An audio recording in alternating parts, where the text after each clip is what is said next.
नमस्कार, खबर भारत देख रहे हैं आप। मैं हूं आपके साथ राखी। खबरों की शुरुआत करेंगे, लेकिन सबसे पहले नजर इस वक्त की सुर्खियों पर।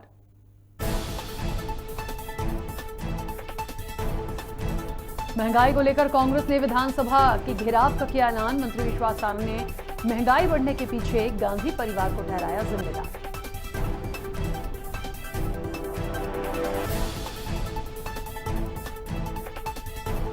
व्यापम घोटाले में दोषी पाए गए 2 आरोपियों को 7 साल की सजा। सीबीआई कोर्ट ने ओम प्रकाश त्यागी और सतीश जाटव को 7 साल के लिए भेजा जेल।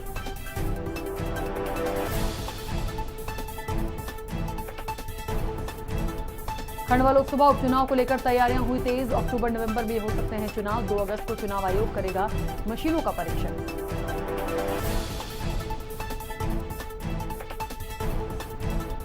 राजधानी भोपाल के बरकतुल्ला विश्वविद्यालय में मनाया 50वां स्थापना दिवस। राज्यपाल मंगू भाई छगन भाई ने कार्यक्रम को किया संबोधित।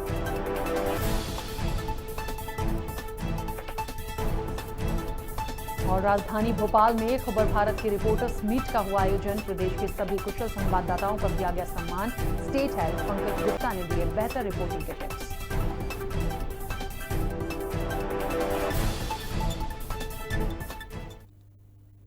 चलिए खबरों का सिलसिला शुरू करेंगे। महंगाई को लेकर कांग्रेस ने विधानसभा का घेराव का ऐलान किया है, जिस पर मध्य प्रदेश के चिकित्सा शिक्षा मंत्री विश्वास सारंग ने अजीब तर्क दिया है। सारंग ने कहा कि आजादी के बाद नेहरू परिवार ने देश की अर्थव्यवस्था को कुठाराघात करके महंगाई बढ़ाने का काम किया है। महंगाई 1-2 दिन में नहीं बढ़ती है। सारंग ने कहा कि 15 अगस्त 1947 को लाल किले की प्राचीर से जवाहरलाल नेहरू ने जो भाषण दिया था, उसी भाषण के कारण देश की अर्थव्यवस्था बिगड़ी है। केंद्र की मोदी सरकार ने पिछले 6-7 सालों में अर्थव्यवस्था को पटरी पर लाने का काम किया है। देश में बढ़ रही महंगाई के पीछे बीजेपी ने गांधी परिवार को जिम्मेदार ठहराया है, जिस पर कांग्रेस प्रवक्ता नरेंद्र सलूजा ने ट्वीट किया। उन्होंने अपने ट्विटर अकाउंट पर लिखा कि देश में बढ़ती महंगाई के पीछे मोदी सरकार जिम्मेदार है। वहीं उन्होंने शिवराज सरकार को भी जिम्मेदार बताया है।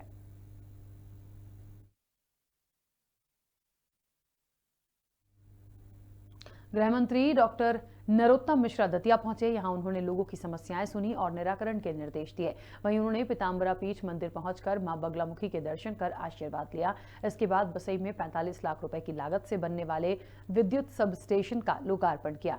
उधर मंत्री ने कहा कि बसई के विकास के लिए कोई कसर नहीं छोड़ी जाएगी। साथ ही उन्होंने कहा कि जनता जनप्रतिनिधि से बिजली, पानी और सड़क की उम्मीद रखती है। मैं जनता की उम्मीदों पर खरा उतरने का प्रयास कर रहा हूं। नहीं आया ना कहो। आज बिजली के क्षेत्र में हम बसई वाले आत्मनिर्भर हो गए, अब किसी के भरोसे नहीं रहे।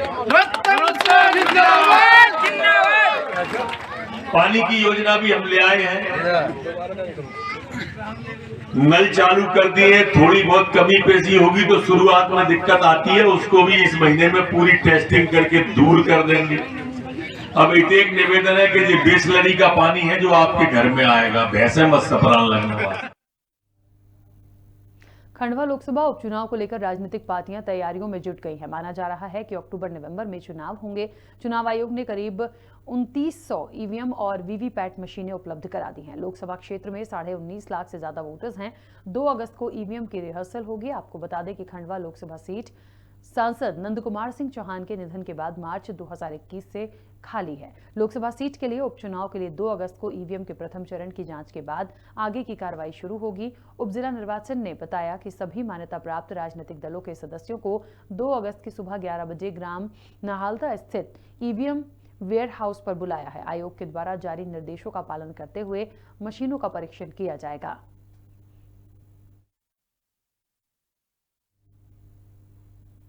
बरकतुल्ला विश्वविद्यालय में 50वां स्थापना दिवस मनाया गया। इस मौके पर राज्यपाल मंगू भाई छगन भाई पटेल उपस्थित रहे। वहीं राज्यपाल ने कार्यक्रम को संबोधित करते हुए बरकतुल्ला विश्वविद्यालय की उपलब्धता बताई।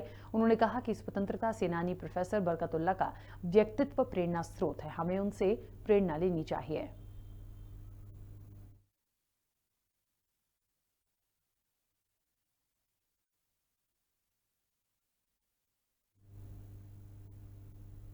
व्यापम घोटाले में 2 आरोपियों को 7 साल की सजा सुनाई गई है। सीबीआई कोर्ट के विशेष न्यायाधीश नीति राज सिंह सिसोदिया ने ओम प्रकाश त्यागी और सतीश जाटव को दोषी बनाया है और दोनों को 7 साल की सजा सुनाई है। आपको बता दें कि व्यापम घोटाले की जांच सीबीआई कर रही है और इसमें कई और नाम सामने आने हैं।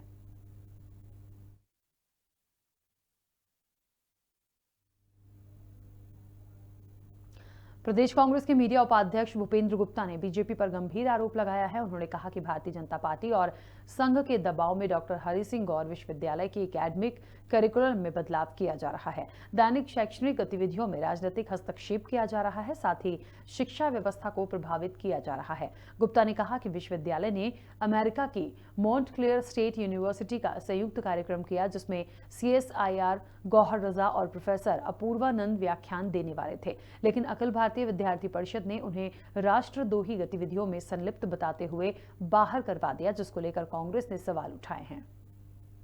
हम HRD मिनिस्टर को कल चिट्ठी लिखेंगे और RTI भी हम लगाने वाले हैं। उनसे कहा गया कि क्या आपने जो है HRD मिनिस्ट्री से अनुमति ली है एक सेमिनार आयोजित करने के लिए? हर विश्वविद्यालय में 100 सेमिनार रोज होते हैं, किस किस की अनुमति ली जाती है? हम इसका जवाब भी RTI में मांग रहे हैं HRD से कि पिछले जो है 2014 के बाद कितने विश्वविद्यालयों ने सेमिनार आयोजित करने के लिए उनसे अनुमति ली और उन्होंने अनुमति दी। उस यूनिवर्सिटी की ख्याति पूरे विश्व में है। उसके जियोलॉजी, एंथ्रोपोलॉजी और फार्मेसी विभाग के बच्चों की जो पूरी दुनिया में उनका तूती बोलती है। उस यूनिवर्सिटी में एंथ्रोपोलॉजी डिपार्टमेंट में एक राजधानी भोपाल में लोक निर्माण विभाग में पदस्थ OSD CP अग्रवाल सेवानिवृत्त हो गए हैं। वहीं सेवानिवृत्त होने के बाद उन्होंने कर्मचारियों के सहयोग की सराहना की, साथ ही अन्य कर्मचारियों को धन्यवाद दिया। आपको बता दें कि CP अग्रवाल कई महत्वपूर्ण पदों पर अपनी सेवाएं दे चुके हैं।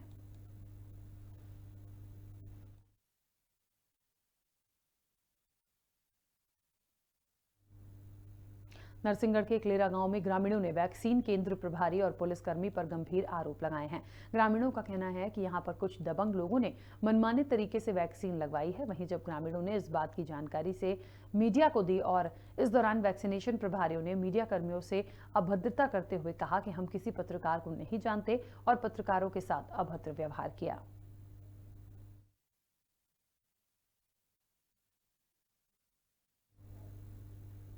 बैरसिया कृषि उपज मंडी में कमल सिंह राठौर के रिटायरमेंट पर विदाई समारोह आयोजित किया गया। इस अवसर पर बैरसिया SDM राजीव नंदन श्रीवास्तव ने उनके कार्यकाल की प्रशंसा की। आपको बता दें कि राठौर विगत 36 वर्षों से सेवा देते आ रहे थे। उनके रिटायरमेंट पर स्टाफ की आंखें नम हो गई और मंडी के सभी कर्मचारियों ने उन्हें विदाई दी।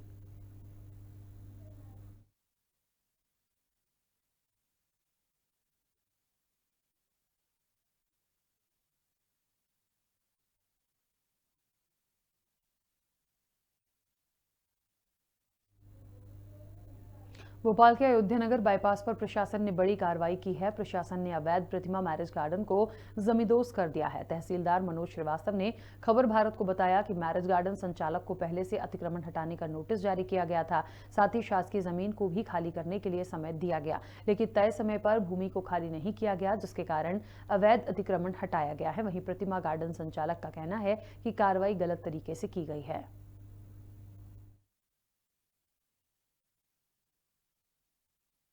यदि आपकी जमीन के साथ साथ खरीदा हूँ, नामांतरण किया हूँ और डाइवर्सन कराए हैं, उसके वो नहीं मान रहे हैं।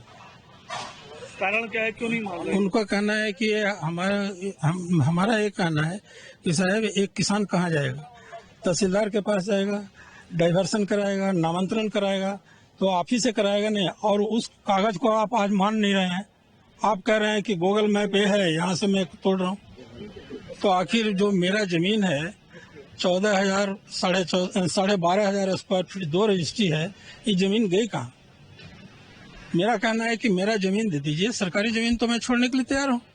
मध्य प्रदेश में भू माफियाओं के खिलाफ लगातार कार्रवाई जारी है। अब इस वक्त हम मौजूद है राजधानी भोपाल के अयोध्या नगर बाईपास क्षेत्र पर, जहां पर प्रतिमा गार्डन जो यहाँ पे संचालक है, उनके द्वारा शासकीय भूमि का लगभग 30,000 स्क्वायर फीट जमीन पर, सरकारी जमीन पर अवैध रूप से कब्जा कर निर्माण किया गया था। आप देख सकते हैं तस्वीरों में कि जिस प्रकार से यहाँ पर निर्माण की जो अवैध कार्यवाही थी, उसको जो निगम प्रशासन है, तहसीलदार है, यहाँ पर उनकी मौजूदगी में जो अवैध जो पूरा यहाँ पर निर्माण कार्य किया गया है, उसको तोड़ने का काम यहाँ पर लगातार जारी है। आप देख सकते हैं पुलिस भी बड़ी संख्या में यहाँ पर मौजूद है। लगातार जो इस प्रकार के अवैध को लेकर के जो शिकायतें लगातार मिल रही थी, उस पर जो कार्रवाई हो रही थी, लगातार कार्रवाई की जा रही है। आप देखें किस प्रकार से जिस प्रकार से ये अवैध पूरे निर्माण को तोड़ा जा रहा है, जिसमें लगातार जो बताया जा रहा है लगभग 30,000 स्क्वायर फीट जो जमीन है, चूंकि शासन की जमीन थी, जिस पर इस मैरिज गार्डन के द्वारा जो है यहाँ पर अवैध कब्जा किया गया था। इस वक्त हमारे साथ कुछ अधिकारी भी मौजूद हैं, हम अधिकारियों से चर्चा करेंगे किस प्रकार से इस कार्रवाई को पूरा अंजाम दिया गया है और क्या है पूरा इसका पूरी जानकारी क्या है, उनसे समझते हैं। सर, आज एक बड़ी कार्रवाई को अंजाम दिया, लगभग 30,000 स्क्वायर फीट शासकीय जमीन को मुक्त कराया गया है। ये कौन है, ये कहाँ है, क्या है संचालित? एक सिद्धेश्वर प्रसाद जी हैं जिन्होंने यहाँ पे मैरिज गार्डन संचालित किया था, उनसे लगी हुई उनकी निजी भूमि है, उससे उन्होंने आगे बढ़ा के सरकारी भूमि पर अवैध कब्जा कर लिया था, जिसका मेरे न्यायालय तहसीलदार न्यायालय में केस चला और उनको इनका बेदखल किया गया जमीन से। बेदखली के उपरांत इनके खिलाफ कार्रवाई करते हुए 3 दिन का अवसर दिया था हटा लें, ये नहीं हटा पाए तो फिर आज हम लोगों ने प्रशासन, नगर निगम और पुलिस की टीम ने इसे हटाया है। सर, जिस प्रकार से इस प्रकार के जो भूमाफिया है काफी सक्रिय हो चुके हैं, लगातार देखा जाता है शासन की जमीनों पर कब्जा लगातार इनका होता है, और लेकिन इसके बाद भी कहीं ना कहीं जो शासन प्रशासन के नाक के नीचे इस प्रकार से अवैध निर्माण हो रहा है, तो क्या मानते हैं आप इसको? देखिए, ये कहना गलत है कि प्रशासन के नाक के, प्रशासन के संज्ञान में जहाँ कहीं भी ऐसी बात आती है हम सख्ती से कार्रवाई करते हैं और पुलिस और नगर निगम की टीम के साथ उसे हटा दिया गया था। सर, क्या जुर्माना वगैरह है, किस प्रकार से भी इनके ऊपर दी गई थी, इन्होंने अदा कर दी है, लेकिन अतिक्रमण नहीं हटा, इसलिए हमने यहाँ से हटाया इसे। तो ये तो मनोज श्रीवास्तव जिनका साफ तौर पे कहना है कि अतिक्रमण को लेकर के हम कार्रवाई लगातार कर रहे हैं, जो भी मामला संज्ञान में आ रहा है उस पर तो देखते हुए कार्रवाई की जा रही है। कैमरा पर्सन सतीश गुप्ता के साथ प्रदीप तलिया, खबर भारत, भोपाल। मध्य प्रदेश में लगातार बारिश का दौर अभी जारी रहेगा। प्रदेश में अभी तक सामान्य से 4% बारिश अधिक दर्ज की गई है। बताया जा रहा है कि राजधानी भोपाल में लगातार हो रही बारिश से राहत मिल सकती है। वहीं मौसम विभाग के अनुसार प्रदेश के ग्वालियर, चंबल, रीवा संभाग में आगामी 24 घंटे में भारी बारिश होने की संभावना है। फिलहाल प्रदेश का अधिकतम तापमान 26 डिग्री तक रहने का अनुमान है। मध्य प्रदेश में मौसम सक्रिय रहा, जहां वर्षा के आए अत्यधिक वृष्टि 24 सेंटीमीटर करहर जिला श्योपुर कला में, और भारी वृष्टि, अति भारी वृष्टि 13 सेंटीमीटर बेदरवास जिला शिवपुरी, 12 सेंटीमीटर सरई जिला सिंगरौली, और भारी वृष्टि 10 सेंटीमीटर बमोरी जिला गुना, 10 सेंटीमीटर बरहई जिला सींधी में दर्ज की गई है। आगामी 24 घंटे में चंबल, ग्वालियर और रीवा और सागर संभाग में कहीं कहीं भारी से अति भारी वर्षा होने की संभावना है। बाकी जिलों में बारिश मध्यम रहने की संभावना है।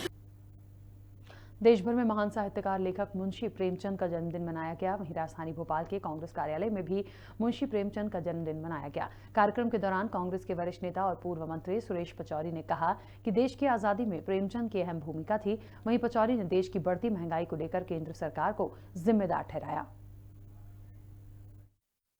लेखनी थी, उसमें कई बातें हमें नजर आती थी। उर्दू और फारसी के बहुत बड़े वो ज्ञाता थे। बचपन में ही उन्होंने उर्दू और फारसी की पढ़ाई की थी मौलवी के यहाँ रहकर। उसके बाद जब, जैसे मैंने कहा कि बहुत आर्थिक परेशानियों का सामना मुंशी प्रेमचंद जी ने अपने बचपन में किया, तो एक वो किताब वाले के यहाँ से जाकर उनकी कुछ किताबें बाहर बेचते थे और बदले में कुछ उपन्यास पढ़ने के लिए लाते थे जो देते थे। बाद में उन्होंने जो अपनी कविताएं लिखी, अपनी कहानी लिखी, अपने उपन्यास लिखे, उसमें आम भाषा का पुट था। जो आपने प्रश्न किया, बड़ा मौजूद प्रश्न है कि आम आदमी उस भाषा को समझ सके जो वो लिखते थे। भिंड जिले में दीवार ढहने की वजह से 25 कैदी घायल हो गए। वहीं पूर्व मुख्यमंत्री कमलनाथ ने सभी कैदियों के स्वस्थ होने की कामना की है। उन्होंने ट्वीट कर लिखा कि भिंड जिला जेल की दीवार ढहने से 25 से अधिक कैदियों के घायल होने की जानकारी मिली है। कई कैदियों की हालत गंभीर बताई जा रही है। वहीं कमलनाथ ने सरकार से सभी घायलों के समुचित इलाज की व्यवस्था की मांग की है।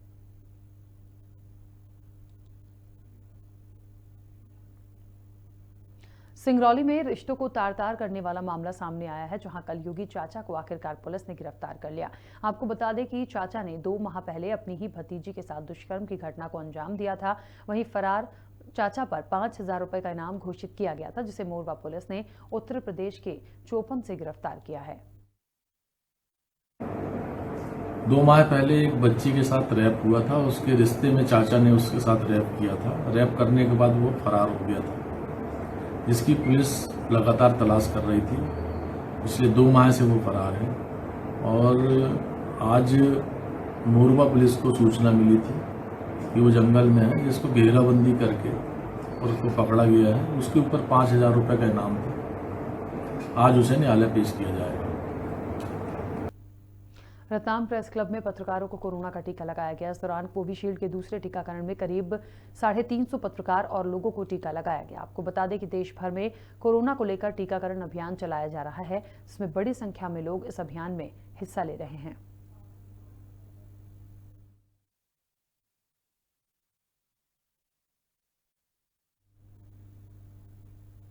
उत्तर प्रदेश के जनपद बदायूं गांव में नाटक के दौरान बच्चे की फांसी लगने से मौत हो गई। आपको बता दें कि सभी बच्चे 15 अगस्त की तैयारी कर रहे थे। वहीं भगत सिंह पर नाटक पेश करने की रिहर्सल के दौरान 10 वर्षीय शिवम की फांसी लगने से मौत हो गई। परिजनों ने बिना पुलिस की कार्रवाई के ही बच्चे का अंतिम संस्कार कर दिया।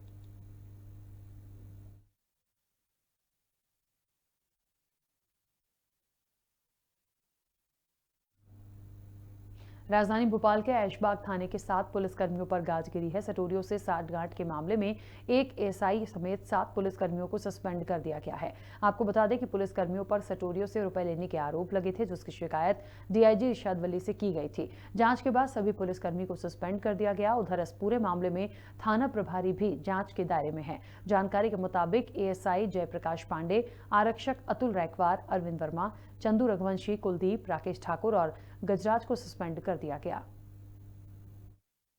ये था ऐशबाग में 7 जो पुलिसकर्मी पदस्थ थे, उनको एसपी सर द्वारा अभी सस्पेंड किया गया है। जब जांच के दौरान ये तथ्य सामने आए थे कि इन लोगों का सटोरियों के साथ में बातचीत होना पाया गया है और अन्य जो संलिप्तता और संदिग्धता जो थी इस सटोरियों के साथ में, वो भी इनके साथ दर्शाई गई है, जिसके बाद ये एक्शन लिया गया है। इसमें जो पहले टीआई थे जिनको लाइन अटैच किया गया है, उनकी भूमिका नहीं है, लेकिन अन्य जो पुलिसकर्मी जो पदस्थ है ऐशबाग थाना क्षेत्र में, उनकी भूमिका जरूर कुछ सामने आ रही है, जिसको अभी जांच में रखा गया। हैदराबाद में सरदार वल्लभ भाई पटेल राष्ट्रीय पुलिस एकेडमी में वर्चुअल कार्यक्रम आयोजित किया गया, जिसमें प्रधानमंत्री ने वर्चुअल तरीके से नए आईपीएस प्रोफेशनल्स को संबोधित किया। आपको बता दें कि पुलिस एकेडमी देश का प्रमुख पुलिस प्रशिक्षण संस्थान है। ये भारतीय पुलिस सेवा के अधिकारियों को प्रशिक्षित करता है। इसमें सेवारत आईपीएस अधिकारियों के लिए कई सेवाकालीन पाठ्यक्रमों का संचालन होता है। वहीं कार्यक्रम में केंद्रीय गृह मंत्री अमित शाह और राज्य मंत्री नित्यानंद राय भी शामिल रहे।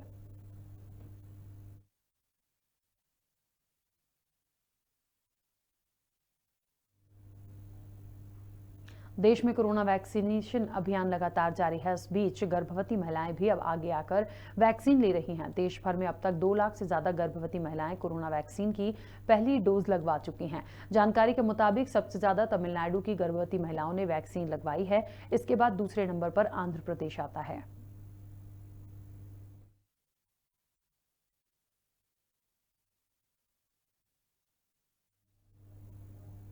मध्य प्रदेश के उज्जैन में कोरोना संक्रमण के मामलों में लगातार कमी देखने को मिल रही है। इसी के चलते मंदिर प्रशासन ने एक बार फिर दर्शन की व्यवस्था में बदलाव किए हैं। मंदिर में दर्शन का समय 2 घंटे बढ़ा दिया गया है। वहीं सावन के दूसरे सोमवार पर मंदिर के शंख द्वार से आम श्रद्धालु दर्शन कर सकेंगे। इसके अलावा गेट नंबर 4 से वीआईपी दर्शन करेंगे। मंदिर में दर्शन व्यवस्था को कलेक्टर ने अधिकारियों के साथ बैठक की। बैठक में कलेक्टर ने कहा कि हर सोमवार को सुबह 5 बजे से दोपहर 1 बजे तक और शाम 7 बजे से रात 9 बजे तक श्रद्धालु केवल प्री बुकिंग से ही बाबा महाकाल के दर्शन कर सकेंगे।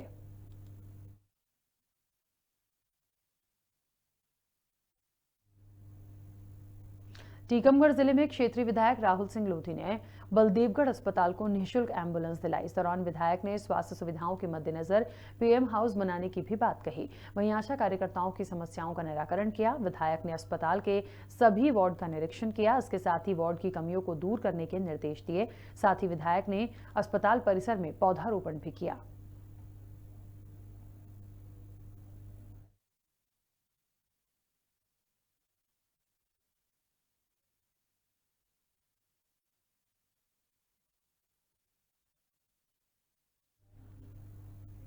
और इसी के साथ इस बुलेटिन में फिलहाल इतना ही। आप बने रहिए खबर भारत के साथ।